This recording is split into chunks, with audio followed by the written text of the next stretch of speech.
Ntabaza ndagutabara nkwereke ibikomeye biruhije utamenya. Yeremiya 33:3.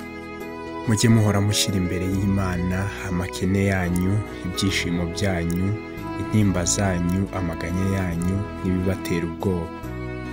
Ntimuzigera muyinaniza, ntimuzigera muyirambira. Umutima wayo ukabakabwa n'ibitubabaza hamwe n'ibyo tuyibwira. Muyizanire iby'imitima yanyu ihugiyemo byose. Nta kintu na kimwe cyaremerera ubeshejeho isi kandi akaba ayoboye ibyaremwe byose. Nta kintu na kimwe mu byaduhesha amahoro Imana yakwirengagiza.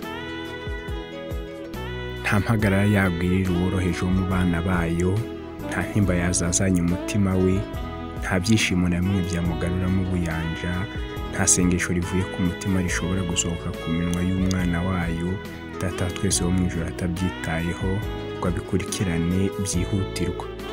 Amasano ya gicuti ari hagati ya buri mutima n'Imana. Amasano ya gicuti ari hagati ya buri mutima n'Imana atuma yegerana nawo nk'aho ari wo wonyine Imana yatangiye umwana wayo ikunda.